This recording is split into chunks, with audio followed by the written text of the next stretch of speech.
Di Piala Dunia Qatar mendatang, tim nasional Portugal punya materi skuad yang gak kalah mentereng. Sejauh ini skuad Selecao dihuni oleh pemain muda yang merata dari berbagai lini. Gak heran anak asuh dari Fernando Santos ini diprediksi bisa maju ke babak 16 besar. Cetak Gol coba merangkumnya sebagai berikut.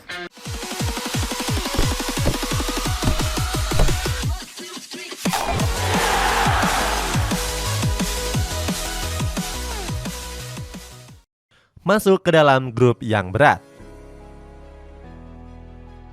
Tim nasional Portugal dipastikan lolos ke Piala Dunia 2022 yang akan diselenggarakan di Qatar bulan depan. Saat itu, Cristiano Ronaldo dan kawan-kawan berhasil mengalahkan Makedonia Utara di babak playoff. Menariknya, skuad yang diasuh oleh Fernando Santos ini tergabung ke dalam grup yang dianggap sulit. Dari hasil drawing, tim nasional Portugal berada di dalam grup H yang berisikan tim-tim raksasa. Mulai dari Uruguay, Ghana, sampai perwakilan kuat asal Asia yakni Korea Selatan. Grup H sendiri bakal jadi ujian tersendiri bagi Portugal yang saat ini berburu gelar juara pertamanya. Walaupun begitu, langkah mereka untuk lolos ke babak selanjutnya diprediksi bakal sulit. Pasalnya mereka harus berhadapan dengan Uruguay dan Korea Selatan yang dihuni oleh pemain jempolan. Pertama, ada tim nasional Uruguay yang saat ini punya pemain yang berbahaya. Mulai dari Luis Suarez, Darwin Núñez sampai gelandang bertahan Real Madrid yakni Federico Valverde. Berikutnya ada tim nasional Korea Selatan yang punya pemain bintang sekelas Son Heung-min. Bahkan di Piala Dunia 2018 yang lalu, skuad negeri ginseng mampu mengalahkan Jerman. Walaupun begitu, Ghana juga nggak bisa dianggap remeh dan patut untuk diwaspadai. Pasalnya, tim yang berjuluk Black Stars ini jadi tim kuda hitam yang kerap tampil merepotkan lawan. Banyak yang memprediksi kalau Portugal dan Uruguay bakal lolos ke babak 16 besar. Akan tetapi nggak menutup kemungkinan kalau Ghana dan Korea Selatan bakal lolos ke babak yang selanjutnya. Namun, Portugal akan mengawali pertandingan pertama Piala Dunia dengan lawan yang sulit. Mereka akan berhadapan dengan Ghana tanggal 25 November yang akan datang. Dihuni kiper berkualitas. Sektor kiper utama masih diisi oleh Rui Patricio. Walaupun sudah berusia sangat uzur, tapi Patricio dianggap punya pengalaman yang sudah nggak diragukan. Terbukti kiper yang kini berseragam AS Roma itu sudah mempersembahkan 2 gelar bergengsi untuk skuad Selecao. Mulai dari Euro 2016 sampai UEFA Nation League di tahun 2019. Nggak cuma itu, Patricio juga sudah memainkan 104 pertandingan di tim nasional Portugal. Namun akhir-akhir ini dia jarang dimainkan oleh Portugal di ajang Liga Negara. Sebab Portugal kerap memainkan kiper muda yakni Diego Costa. Kiper top yang saat ini membela FC Porto itu dianggap jadi kiper hebat di masa depan. Di musim ini saja Costa mampu memainkan seluruh laga tanpa sekalipun absen. Nggak heran kalau Manchester United kepincut dengan aksinya di musim ini. Menurut laporan, Erik ten Hag ingin menjadikan Costa sebagai kiper pelapis dari David De Gea. Sayangnya Porto sendiri memagari sang pemain dengan menyodorkan kontrak yang baru. Bahkan Porto ingin memberikan kenaikan gaji untuk kiper berusia 23 tahun tersebut. Sementara itu di tim nasional Portugal, Costa selalu jadi andalan sang pelatih Fernando Santos. Terbukti dalam 6 pertandingan Liga Negara, Costa mampu memainkan 4 pertandingan sebagai starter. Sementara 2 laga sisanya kontra Swiss, dia harus puas duduk di bangku cadangan. Lini pertahanan.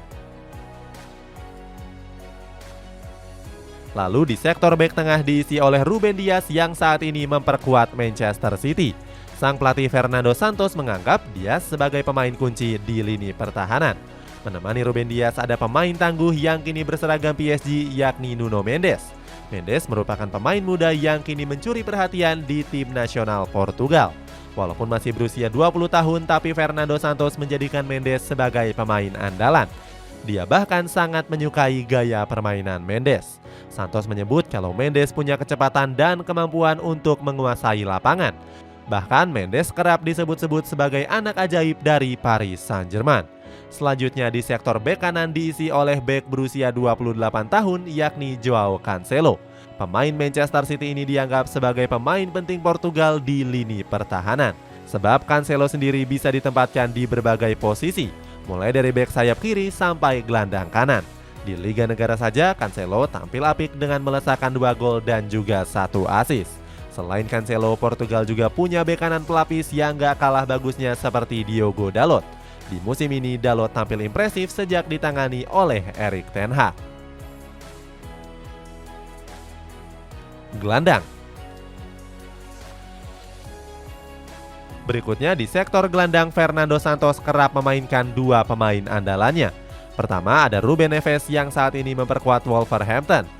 Neves sendiri jadi pemain andalan Santos karena dianggap punya kemampuan mengalirkan bola yang sangat baik. Gak heran gelandang berusia 25 tahun ini sempat diminati oleh sejumlah klub besar. Salah satunya ada raksasa La Liga yakni Barcelona. Menemani Neves ada William Carvalho.